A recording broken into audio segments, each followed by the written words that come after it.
Saudades do tempo, dos velhos momentos, dos anos passados que foram com o vento. Sorrisos, lembranças, belos sentimentos de transformações e de renascimentos.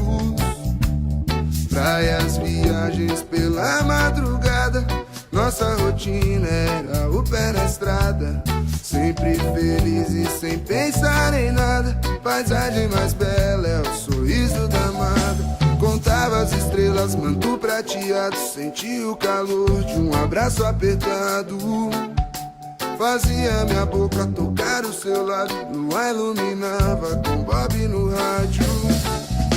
Nas manhãs nubladas, bom humor imperava. A vida era um jogo, sem cartas marcadas. À noite no fogo, um bom som que rolava. Por entre a fumaça, diversas risadas. Como se seus ouvidos pudessem respirar. O som invadia o corpo como se fosse o ar. O som tomava forma, sensação de bem-estar. Momentos de magia, muitas formas para amar. Marcas de batom na borda de um copo plástico. Peito, euforia, abraços e sofás. Com desconhecidos seguia criando laços. Transpirava alegria, era dona dos seus passos. Consciência admirável como as tintas de uma tela. Seus olhos tinham o brilho das cores da aquarela. Seu cabelo ao vento era a paisagem mais bela. Tinha complexidade, tinha uma Vênus moderna. Acendeu o azul do céu nos seus próprios pensamentos. Não pensou no seu futuro, ela era um momento. Via a ponta dos seus pés no gelado do cimento. Entre olhares meu desejo povoar seu pensamento.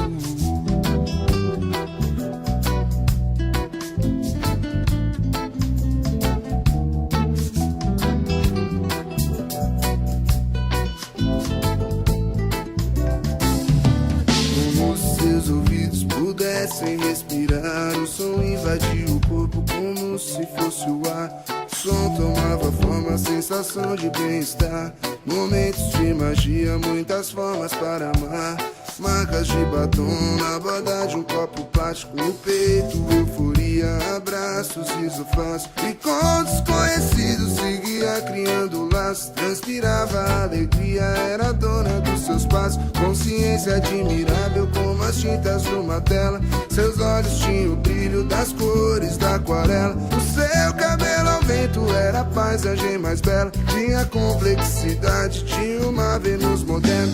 Acendeu o azul do céu nos seus próprios pensamentos. Não pensou no seu futuro, ela era um momento. Via a ponta dos seus pés no gelado do cimento. Entre olhares meu desejo povoar seu pensamento.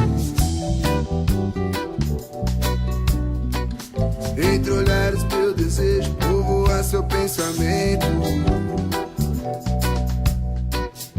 Entre olhares meu desejo povoar seu pensamento.